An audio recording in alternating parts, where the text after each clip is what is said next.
In this second video, we'll describe the ISCA tiled architecture, how data flows from one neural network layer to the next, and overall results. First, as a reference point, let's examine the pipeline and data flow in a digital architecture like Dardian Now. In such a baseline architecture, all available tiles work in parallel on a single neural network layer, perhaps reading synaptic weights from adjacent eDRAM banks. And once outputs are produced, all available tiles then work on the next layer, and so on. So in essence, the weights of a layer are scattered across all the tiles, and the many layers of a deep network are sharing the digital ALUs in a time-multiplexed fashion. On the other hand, in ISCA, once a crossbar is programmed with the weights for a given layer, it is only used to compute outputs for that layer. Therefore, in a many-tile ISCA chip like the one I'm showing you here, the tiles are partitioned across the many neural network layers. Here, the input values arrive at tile T1, which implements the computations for layer 1. It then produces outputs, which then feed as inputs to layer 2, which is implemented on tiles 2 and 5. These then produce outputs, which are then fed as input to layer 3, which is implemented on tiles T3, T7, and T6. And this process continues. To keep all crossbars busy and maximize throughput, the layers are implemented as a balanced pipeline. So it may take many cycles for a layer to process an input vector, but as soon as a few outputs are produced, the next layer has enough inputs to perform one computation. And this continues. Thus, the entire computation of a deep network can be pipelined across the many layers or the many crossbars, with each layer gradually advancing over its inputs as they are made ready. Such a pipeline also reduces the buffering requirements between layers, and once an input image has been completely processed at layer 1, the new input image arrives right behind it, thus pipelining the computation across multiple input images as well. One problem with this pipeline is that it is not inherently balanced. Consider this example with two back-to-back convolutional layers, layer 1 and layer 2. If the kernel in the second layer is shifted by one position after every convolution, and this is referred to as an SX of 1 in the literature, then one computation by the first layer is enough to trigger a computation by the second layer, that is, the pipeline, is inherently balanced. But if the kernel is shifted by two positions after every convolution, which is an SX of 2, then the second layer needs to produce two values before the next layer can perform one computation. And this implies that the first layer must have a throughput that is twice as much as the second layer. And to balance this pipeline, the second layer must either idle in every alternate cycle, or the first layer must replicate its weights and double its throughputs. So as we move through the many layers of a deep network, every encountered non-unit SX and non-unit SY requires us to either replicate weights in previous layers or introduce stalls in subsequent layers. Next, we describe the components in an ISCA chip and in an ISCA tile. An ISCA chip has several tiles connected with an on-chip network. Within each tile, an eDRAM buffer stores input and output values. A tile contains multiple IMAs, which are in-situ multiply accumulate units. And I'll next go through the steps required to perform one neuron computation. And this is captured in this 22-stage pipeline that I'm showing at the bottom. To implement one layer of a deep network, the first thing that's done is you need to read inputs from the eDRAM buffer. Those inputs are then fed to the IMAs, and within the IMA, that input value is fed to the crossbar units over the next 16 cycles. So the input is fed one bit at a time to these crossbars over the next 16 cycles. The results of the crossbars are then sent to the shared collection of ADCs. That takes one more stage.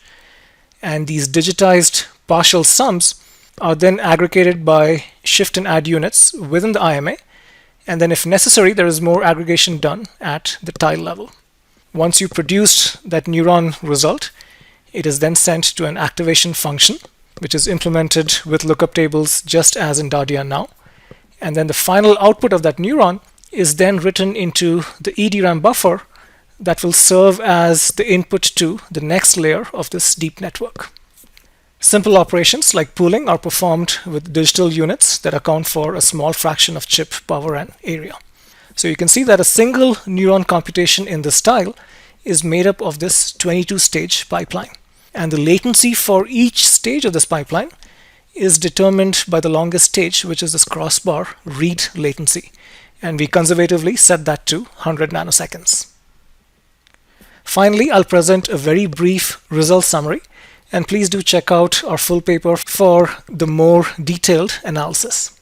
So we sweep the design space by organizing an Isaac tile with varying crossbar sizes, number of ADCs, number of crossbars, and number of IMAs. We consider three different metrics: computational efficiency, which is defined as gigaops per second per millimeter square. The next metric is power efficiency, which is defined as gigaops per watt. And then finally, storage efficiency, which is defined as megabytes of synaptic weights per millimeter square.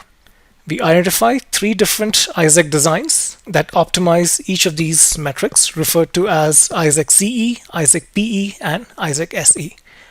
We'll assume that all compared design points have a chip area of roughly 85 millimeter square. So it turns out that Isaac CE and Isaac PE are very similar. Isaac CE uses a balanced number of crossbars and ADCs.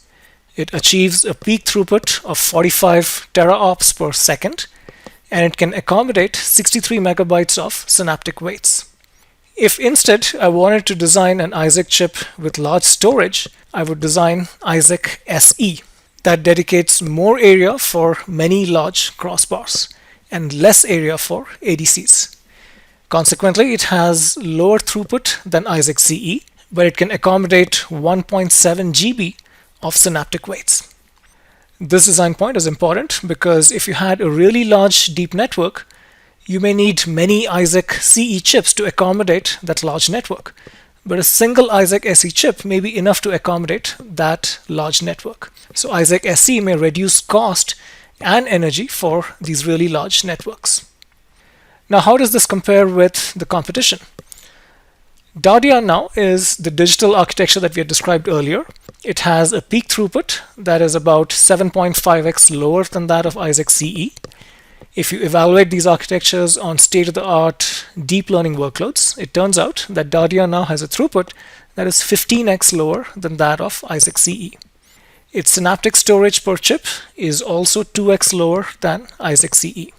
Isaac's improvement in this comparison is primarily because of the high computational and storage density of the Memristor crossbar, and because of the carefully managed low overheads of ADCs and the efficient pipeline that we had described before.